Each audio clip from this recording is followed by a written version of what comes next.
On va voir aujourd'hui le traitement des charges indirectes dans les centres d'analyse. Et cela se passe au travers le tableau de répartition des charges indirectes. Avant de vous montrer comment ça se passe cette analyse au travers ce tableau de répartition des charges indirectes, j'aimerais bien vous expliquer un petit peu le parcours ou bien les étapes par lesquelles un produit passe au travers l'entreprise jusqu'au client. On a ici le cas d'une entreprise industrielle. Cette entreprise industrielle fabrique deux biens, vous avez des tables et des chaises. Mais il faut comprendre qu'avant de fabriquer cette chaise et cette table, on a plusieurs étapes que ces deux produits parcourent avant d'arriver à cette étape-là. La première des choses que l'entreprise doit faire, c'est d'acheter de la matière première aux fournisseurs. Dans le cas de cette entreprise, c'est principalement du bois. Et puis cette matière première, une fois achetée, ça arrive dans le centre approvisionnement. Et puis après cette étape, il y a l'étape production. Notre matière première quitte l'approvisionnement pour être utilisée et traitée afin de fabriquer le produit final ou bien les produits finaux que vous voyez ici. Après cette étape, notre produit final va quitter l'atelier production pour être placé et exposé à la vente dans le magasin. Et dans ce cas, on parle de distribution ou bien du service vente. Et après cette étape, notre produit en fait va quitter ce magasin pour aller chez les clients. Voilà un petit peu brièvement le parcours du produit depuis la matière première jusqu'au client final. Mais si je retourne un petit peu à mon entreprise industrielle ici, on peut avoir d'autres centres, d'autres activités qui sont considérées comme auxiliaires, c'est-à-dire secondaires par rapport aux activités que je viens de vous présenter, approvisionnement, production, distribution. Là, on parle des centres principaux, c'est-à-dire une voie royale où le produit doit passer nécessairement depuis le fournisseur jusqu'au client. Mais pour soutenir en fait ce parcours du produit, on peut avoir des services auxiliaires comme l'administration et l'entretien. Et on peut en avoir d'autres. Et ces activités sont au service en fait des autres centres principaux. Pour vous montrer comment on utilise le tableau de répartition des charges indirectes, on va prendre cet exemple même. On va dire par exemple que le service entretien travaille principalement avec le centre production. On va dire à concurrence de 60%. Et avec l'approvisionnement, on va mettre 20%. Et enfin, avec la distribution et la vente, on va mettre ce qui reste, c'est-à-dire 20%. On va faire pareil pour l'administration. On va supposer que ici on a 50% par exemple, là 30% et le reste 20% ici avec la production. Le but de cette méthode, c'est d'arriver à vider ces centres auxiliaires de leurs charges et traiter toutes les autres charges indirectes pour savoir au final combien ça coûte pour produire une chaise et combien ça coûte pour produire une table. Pour cela, on utilise un tableau de répartition des charges indirectes, comme vous voyez ici.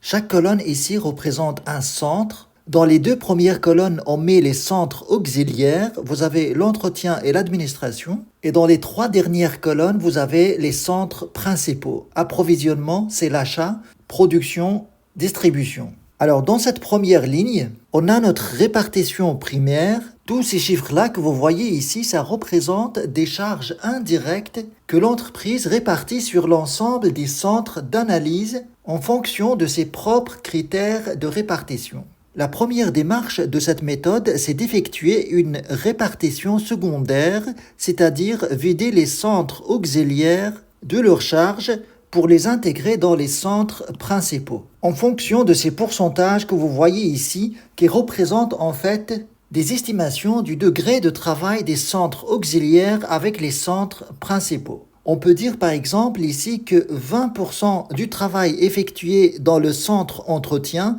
se passe avec l'approvisionnement, 60% avec la production, 20% avec la distribution. Pareil pour l'administration, elle travaille à concurrence de 30% avec l'approvisionnement, 20% avec la production et 60% avec la distribution. Maintenant, ce qui reste à faire, c'est de calculer en fait ces pourcentages pour les remplacer par des charges indirectes chiffrées.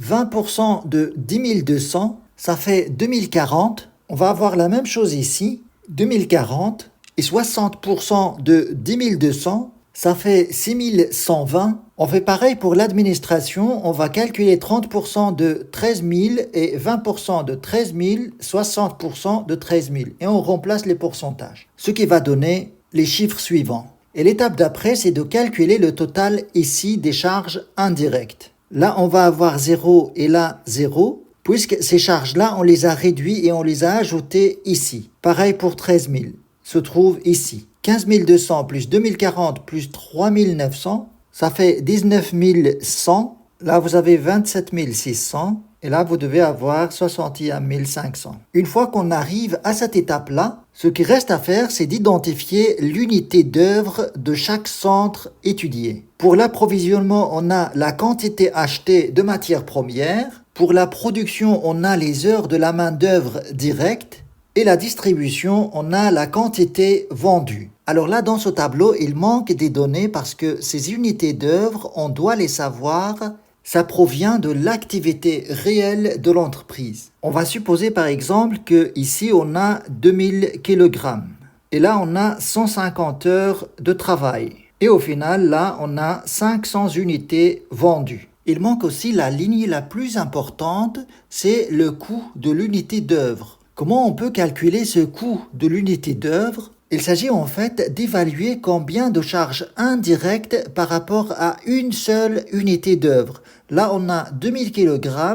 Par rapport à ces charges qu'on a ici, ça revient à combien un seul kilogramme en termes de charges indirectes. Et pour trouver ça, l'opération à faire, c'est simplement de diviser en fait les charges indirectes sur le nombre total d'unités d'œuvre utilisées. Donc 19 100 sur 2000, ça fait 9,55 €. Maintenant, il faut comprendre ce que ça signifie ce 9,55 €. Il s'agit en fait des charges indirectes consommées par le centre approvisionnement pour chaque kilogramme de matière première utilisée. Pareil pour la production, on va diviser les charges totales indirectes sur le nombre d'unités d'œuvre utilisées. Et on trouvera 184 €. Et ça signifie que pour chaque heure utilisée dans le centre production, on consomme 184 € de charges indirectes. On fait pareil pour la distribution. On a un total de charges indirectes de 61 500 qu'on divise sur 500 unités vendues, ce qui donne 123 €.